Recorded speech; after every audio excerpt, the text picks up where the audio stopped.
ओम।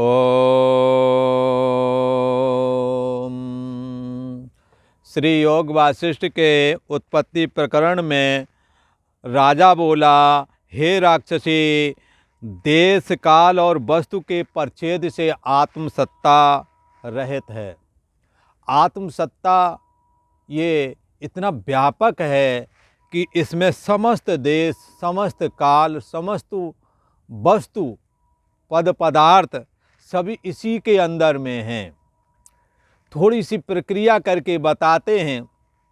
जैसे इस भूमंडल पर जितने भी पद पदार्थ हैं, वस्तुएं हैं, ये सब पृथ्वी रूप ही हैं। लकड़ी भी, पेड़ जो बनते हैं वो भी मिट्टी के ही बनते हैं। लोहा आदि भी पर्वतों से निकाले जाते हैं, सोना चांदी भी निकाले जाते हैं, तो सब हैं तो मिट्टी रूप ही। इसलिए ये जितने भी पद पदार्थ हैं ये पृथ्वी रूप है। और पृथ्वी से भी अत्यंत सूक्ष्म क्या है? पानी है। पानी जो ज़्यादा सूक्ष्म होता है वो व्यापक भी होता है।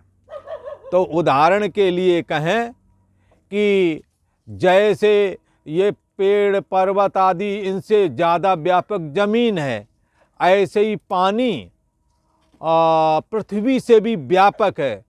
जो व्यापक होता है और वो सूक्ष्म भी होता है। जो व्यापक है वो कैसा है? सूक्ष्म है। और पानी किसमें रहता है? अग्नि में। इसलिए अग्नि पानी का शोषण करती है, बड़वाग्नि शोषण करती है। तो पृथ्वी पानी में है तो पानी सूक्ष्म है और व्यापक है। और पानी अग्नि में है, अग्नि सूक्ष्म है और व्यापक है। और अग्नि को वायु सुखा देता, तेज वायु चले तो अग्नि बुझ जाती है। इसलिए अग्नि को भी वायु पी जाता है। इसलिए अग्नि से भी ज़्यादा सूक्ष्म और व्यापक वायु है। और वायु से भी अत्यंत सूक्ष्म और व्यापक आकाश है, क्योंकि वायु आकाश में, आंधी तूफान आते हैं और आकाश में ही लीन हो जाते हैं, फिर शांत आकाश हो जाता है। तो आकाश से भी सूक्ष्म माया है। जो माया ये आकाश से भी ज़्यादा व्यापक है और इस माया से भी अत्यंत सूक्ष्म और व्यापक ये परम ब्रह्म परमात्मा आत्मसत्ता है। ये आत्मसत्ता सबसे सूक्ष्म और सबसे ज़्यादा व्यापक है।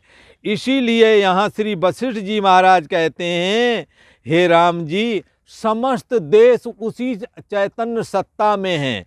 और समस्त काल, वर्तमान काल, भूतकाल, भविष्यत काल, गर्मी सर्दी बरसात के काल यानी समय, सारा समय, वर्तमान भूत और भविष्य और वर्ष मास पक्ष करके जो ये समय बीतता है, ये सारा का सारा देश और सारे काल और सारे पद पदार्थ जितने भी आप यहाँ संसार में देखते हैं, ये सब उसी आत्मसत्ता में स्थिति लाभ प्राप्त किए हुए हैं।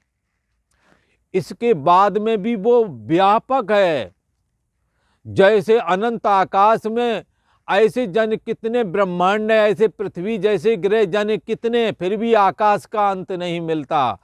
ऐसे ही आकाश समेत समस्त भूमंडल का, ब्रह्मांड का जो कुछ भी है, ये सब उस परमात्मा में है, फिर भी उस परमात्मा का अंत नहीं मिलता। ऐसा है परमात्मा। जैसे कि ये उदाहरण के लिए कहें, ये आकाश में एक मच्छर भी उड़ान भरता है और उड़ान भरने के बाद, ऊंचा उड़ने के बाद कहता कि भाई आकाश का अंत नहीं मिलता। इसके बाद में मक्खी उड़ती है, मक्खी को भी आकाश का अंत नहीं मिलता। फिर पक्षी उड़ते हैं और बाद में बाज पक्षी सबसे ज़्यादा ऊंचा उड़ता है, पर उसने भी आकाश का अंत नहीं पाया। अब तो बड़े बड़े रॉकेट और बड़े बड़े यान, वायुयान, बड़े बड़े जहाज जाते, बहुत ऊंचाई पर जाते हैं, पर उन्हों को भी ऊपर आकाश दिखता रहता है। ऐसे ही आकाश का अंत उन्हें भी नहीं मिलता है। जैसे आकाश का अंत नहीं मिलता, ये अनंत है, ऐसे ही परमात्मा ये अनंत ब्रह्मांड आकाश का भी आश्रय और प्रकाशक है। इसलिए परम ब्रह्म परमात्मा अनादि और अनंत है। राजा कहता है, हे राक्षसी, सारे देश काल वस्तु उसी में हैं, परंतु सारे देश काल वस्तु उसी के आश्रय में हैं।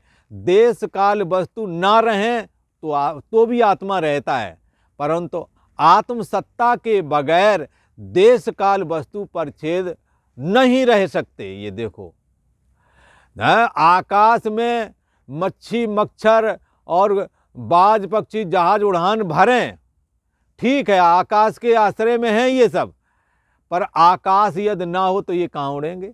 आकाश सबका आश्रय है, ये दृष्टांत है, पर सिद्धांत में चैतन्य सत्ता सारे ब्रह्मांड का आश्रय और प्रकाशक है। सारे देश काल वस्तु परछेद उसी में हैं। देश चाहे रहें ना रहें, पर ब्रह्म सत्ता हमेशा रहता है। जब देश काल वस्तु होते हैं तो इनका आश्रय प्रकाशक बनती है ब्रह्म सत्ता, और जब देश काल वस्तु परछेद नहीं होता है तो भी रहता है ब्रह्म सत्ता। जैसे कि पंछी आकाश में उड़े तो भी आकाश है, और जब नहीं उड़ते तो खाली आकाश अपने आप स्थिर रहता। ऐसे ही वो चैतन्य सत्ता जो अनंत ब्रह्मांडों को धारण करती है, अनंत ग्रह नक्षत्रों को धारण करती है, अत्यंत सूक्ष्म और सबसे व्यापक है, सबका आश्रय और प्रकाशक है। ऐसा उस राजा ने राक्षसी से कहा। उसके सामने सुमेरु आदि पर्वत भी तिनके के समान है उस चैतन्य सत्ता में, जिसमें ये समस्त भूमंडल है, सारा पृथ्वी ग्रह है, सूर्य चंद्रमा जिस आकाश में है उस आकाश में ये पर्वत क्या वजूद रखते हैं। ऐसे ही और पर्वत समेत समस्त ब्रह्मांड और आकाश भी जिसके आश्रय में हैं, उस अनादि और अनंत ब्रह्म के लिए ये सुमेरु आदि पर्वत, हिमालय आदि पर्वत भी एक तिनके की तरह हैं, ऐसा कहा। भगवान ये वशिष्ठ जी महाराज कह रहे हैं भगवान राम को समझाते हुए कि हे राम जी, राजा इस प्रकार से ब्रह्म सत्ता की सूक्ष्मता और व्यापकता को कह रहा है। स्थूल तो इतना कि समस्त भूमंडल भी उसी में, और सूक्ष्म इतना कि बाल को सीधा सीधा 1000 बार काटो फिर जितना सूक्ष्म होगा उतना सूक्ष्म वो है। अर्थात बाल को ना इतना महीन काट पाओगे, और काटने के बाद बाल ही गायब हो जाएगा, ज़्यादा काटोगे सीधा सीधा।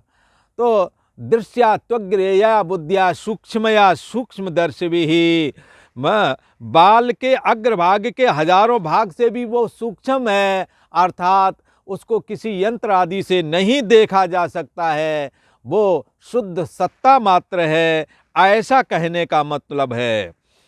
अल्पता से ऐसा सूक्ष्म नहीं कि जिसमें सरसों का दाना भी सुमेरु पर्वत के समान स्थूल है। अल्पता अर्थात सूक्ष्म इतना है कि जिसमें राई का दाना भी पहाड़ की तरह है, क्योंकि अत्यंत सूक्ष्म है चैतन्य सत्ता, और व्यापक इतना है कि सारा ब्रह्मांड उसी में। ऐसी ये परम ब्रह्म परमात्मा की बड़ी महिमा है। तो यहाँ कहते हैं माया की कला, ये माया बहुत सूक्ष्म है, क्योंकि आकाश का भी आश्रय और प्रकाशक माया। आकाश जब नष्ट होता है तो माया में लीन होती है, और माया नष्ट होती है तो आत्म सत्ता रूप ब्रह्म में लीन हो जाती है। तो माया अत्यंत सूक्ष्म है, परंतु हे राक्षसी, उससे भी जो तूने चैतन्य अणु पूछा है ना, वो चैतन्य अणु उससे भी सूक्ष्म है, क्योंकि निर्मायादिक पद है, उसकी मर्यादा नहीं, अत्यंत सूक्ष्म है। ऐसा कहा गया क्योंकि माया से रहित वो परमात्मा है। जैसे सुवर्ण और भूषण की शोभा समान नहीं, सुवर्ण अलग है, भूषण अलग है, अर्थात स्वर्ण में भूषण एक कल्पना है, कल्पित वस्तु अधिष्ठान का कुछ बिगाड़ नहीं सकती।